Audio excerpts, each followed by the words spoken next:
নবম দশম শ্রেণীর গণিতের ব্যবহারিক জ্যামিতি অধ্যায়ে এর আগে আমি দুইটা পর্ব করিয়েছি। এখনকার পর্ব হচ্ছে আমার ৩ নং পর্ব। এই ৩ নং পর্বে কিন্তু আমি টাইপ 3 সমাধান করাবো।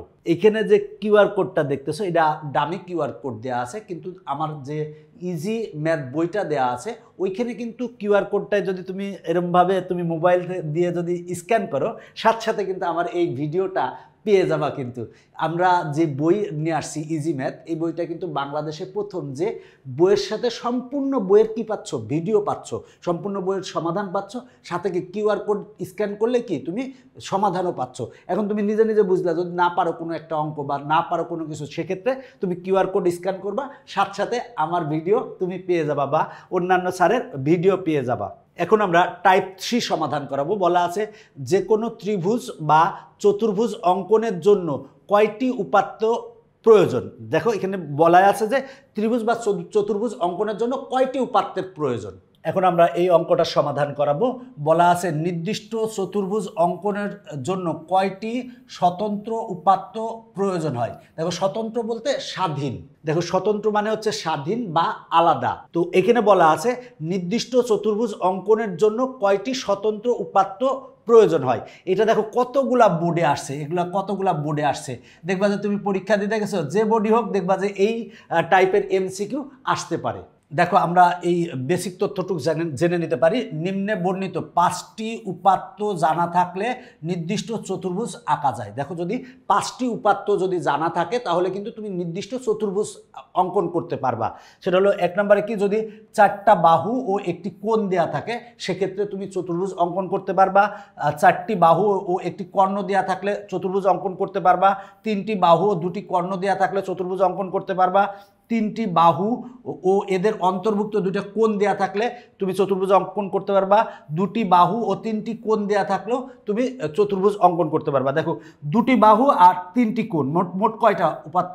5টা। 3টা আর এখানে 2টা, মোট কয়টা? 5টা। 3টা এখানে 2টা, মোট কয়টা? 5টা। 4টা আর 1টা, মোট কয়টা? 5টা। 4টা আর 1টা, তাহলে কয়টা? 5টা। তার মানে আমরা যদি 5টি উপাত্ত যদি জানি সেক্ষেত্রে আমরা কিন্তু নির্দিষ্ট চতুর্ভুজ অঙ্কন করতে পারবো। তো কোন ক্ষেত্রে? সেটা হলো এগুলোর ক্ষেত্রে। তার মানে নির্দিষ্ট চতুর্ভুজ অঙ্কনের জন্য কয়টি স্বতন্ত্র উপাত্তের প্রয়োজন হয়? তাহলে অ্যান্সার কি হবে? 5টি। তার মানে এটা মনে রাখবা, খুবই ইম্পর্টেন্ট, এবং যে কোনো বোর্ডে তুমি পরীক্ষায় কমন পাবা, দেখবা যে বোর্ড পরীক্ষায় আসে। এরপরেরটা দেখো, নির্দিষ্ট চতুর্ভুজ আঁকার জন্য কয়টি স্বতন্ত্র উপাত্তর প্রয়োজন? সেটা হলো 5টি। এরপরে দেখো কয়টি স্বতন্ত্র উপাত্ত জানা থাকলে একটি নির্দিষ্ট চতুর্ভুজ আঁকা যায়, সেটার ক্ষেত্রেও 5টি। এরপর দেখো সর্বনিম্ন কয়টি উপাত্ত জানা থাকলে একটি নির্দিষ্ট চতুর্ভুজ আঁকা যায়, এই ক্ষেত্রে অ্যান্সার কি? 5টি। এখন আমরা এই অঙ্কটা সমাধান করাবো। বলা আছে নির্দিষ্ট আয়ত, দেখো আয়ত আঁকতে কমপক্ষে কয়টি উপাত্ত প্রয়োজন হয়। দেখো আয়ত কাকে বলে? তুমি এখন তো বলবা যে আয়ত তো একটা চতুর্ভুজ, তাইলে আয়তের ক্ষেত্রে তো 5টা উপাত্তের দরকার। আসলে 5টা দরকার, কিন্তু আয়তের ক্ষেত্রে কি আমরা জানি কি, যে বিপরীত বাহুগুলো সমান এবং সমান্তরাল এবং কোণগুলো কিন্তু সমকোণ, তাকে কিন্তু আমরা আয়ত বলি। আমরা যদি একটা আয়ত অঙ্কন করি, দেখো এটা হলো একটা আয়ত, এই যে অঙ্কন করলাম। এই আয়তের ক্ষেত্রে এই বাহু আর এই বাহু হচ্ছে সমান হবে, এবং এই বাহু আর এই বাহু কিন্তু সমান হবে, এবং কোণগুলো প্রত্যেকটা কোণ কিন্তু কি হবে? সমকোণ হবে। প্রত্যেকটা কোণ কিন্তু হবে হচ্ছে সমকোণ। তার মানে বিপরীত বাহুগুলো সমান এবং সমান্তরাল, মানে এই বাহু আর এই বাহু সমান, এই বাহু আর এই বাহু সমান, এবং কোণগুলো কি হবে? সমকোণ হবে।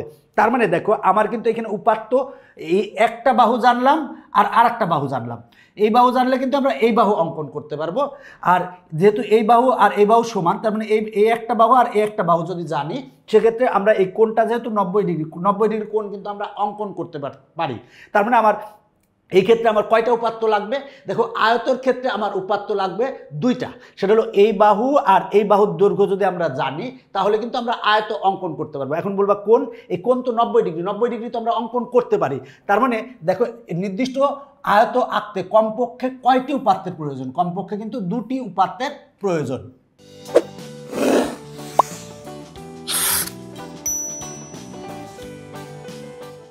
এখন আমরা এই অঙ্কটা সমাধান করাবো। বলা আছে একটি রম্বস আঁকতে কতটি উপাত্ত প্রয়োজন একটা রম্বস আঁকতে। রম্বস কাকে বলে? রম্বস কিন্তু এক ধরনের চতুর্ভুজ যার 4টা বাহুই কিন্তু সমান এবং কোণগুলো কিন্তু অনেক সময় সমান হয়, অনেক সময় সমান হয় না, কিন্তু বিপরীত কোণগুলো কিন্তু সমান হয়। এখন দেখো, যদি আমরা দুইটা কর্ণের দৈর্ঘ্য জানি সেক্ষেত্রে কিন্তু আমরা রম্বস আঁকতে পারি। আবার যদি পরিসীমা জানা থাকে আর যদি একটা কোণ জানা থাকে, পরিসীমা মানে কি 4 বাহুর যোগফল, যেহেতু রম্বসের 4টা বাহু সমান, আমরা পরিসীমাকে 4 দ্বারা ভাগ করলে কিন্তু একটা বাহু পাবো। তার মানে পরিসীমা ও যদি একটা কোণ জানে সেক্ষেত্রেও কিন্তু রম্বস আঁকা যায়। তার মানে রম্বস আঁকতে আমার কয়টা উপাত্তের প্রয়োজন? রম্বস আঁকতে কিন্তু আমার 2টা উপাত্তের প্রয়োজন, সর্বনিম্ন 2টা উপাত্তের প্রয়োজন। কিন্তু পরেরটাও কিন্তু একই রকম, একটি রম্বস অঙ্কন করতে ন্যূনতম কয়টি উপাত্ত প্রয়োজন? অবশ্যই 2টি উপাত্তের প্রয়োজন। এখন আমরা এই অঙ্কটা সমাধান করাবো। বলা আছে ট্রাপিজিয়াম অঙ্কন করতে কয়টি উপাত্ত প্রয়োজন? দেখো, ট্রাপিজিয়ামের ক্ষেত্রে কি হয়? ট্রাপিজিয়ামের ক্ষেত্রে কিন্তু একজোড়া সমান্তরাল বাহু থাকে আর একজোড়া কিন্তু অসমান্তরাল বাহু থাকে। ট্রাপিজিয়ামও কিন্তু এক ধরনের চতুর্ভুজ। দেখো, এই বাহুটা আর এই বাহুটা কিন্তু সমান্তরাল আর এই দুইটা বাহু কিন্তু অসমান্তরাল। এটাকে হচ্ছে আমরা ট্রাপিজিয়াম বলবো। তো ট্রাপিজিয়ামের অঙ্কন করতে কয়টা উপাত্তের প্রয়োজন? ট্রাপিজিয়াম অঙ্কন করতে অবশ্যই 4টা উপাত্তের প্রয়োজন। এখন আমরা এই অঙ্কটা সমাধান করাবো। বলা আছে সর্বনিম্ন কয়টি উপাত্ত জানা থাকলে একটি সামান্তরিক অঙ্কন সম্ভব। দেখো, সামান্তরিক কাকে বলে?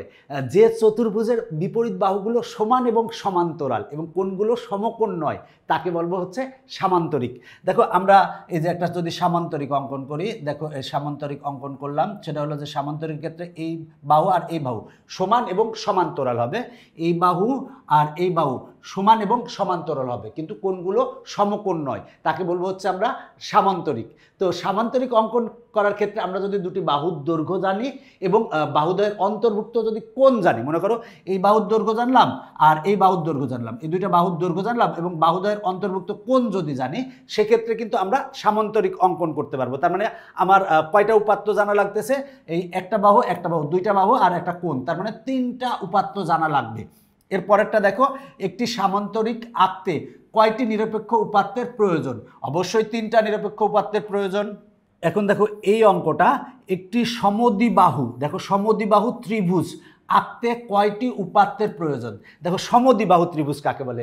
যে ত্রিভুজের 2টা বাহু সমান, মানে একটা ত্রিভুজের তো 3টা বাহু থাকে, সেক্ষেত্রে 2টা বাহু যদি সমান হয় তাহলে আমরা সেই ত্রিভুজকে বলবো হচ্ছে সমদ্বিবাহু ত্রিভুজ। দেখো, সম মানে সমান, দ্বি মানে 2টা বাহু সমান হবে, তার মানে সমদ্বিবাহু ত্রিভুজ। তাহলে দেখো, আমরা যদি একটা ত্রিভুজ অঙ্কন করলাম সাপোজ, তো এই বাহু আর এই বাহু মনে করো সমান আর এই বাহুটা সমান না, তার মানে 2টা বাহু যদি সমান হয় তাহলে আমরা তাকে বলবো সমদ্বিবাহু ত্রিভুজ। এখন এই সমদ্বিবাহু ত্রিভুজ আঁকতে কয়টা উপাত্তের প্রয়োজন? মনে করো যে এই বাহু আর এই বাহু যেহেতু সমান, তার মানে আমরা একটা বাহু জানলাম, এই বাহু যদি জানতে পারি আর এই বাহু যদি জানতে পারি, তাহলে এই বাহু যেহেতু আর এই বাহু যেহেতু সমান, তার মানে এই বাহুটা যেহেতু জানছি, তার মানে এই বাহুটাও আঁকা যাবে। তার মানে আমরা 2টা উপাত্ত যদি জানতে পারি সেক্ষেত্রে কিন্তু আমরা সমদ্বিবাহু ত্রিভুজ আঁকতে পারবো। তার মানে কয়টা উপাত্ত? 2টি উপাত্ত যদি জানা থাকে তাহলে সমদ্বিবাহু ত্রিভুজ আঁকতে পারবো। আশা করি তোমরা এই ক্লাস দ্বারা উপকৃত হয়েছ। যারা এখনও আমার ইজি ম্যাথ বইটি সংগ্রহ করো নাই, তারা নিকটস্থ যে কোনো স্থান থেকে বইটা সংগ্রহ করবা। সংগ্রহ করলে কিন্তু তোমার অনেক উপকারে আসবে।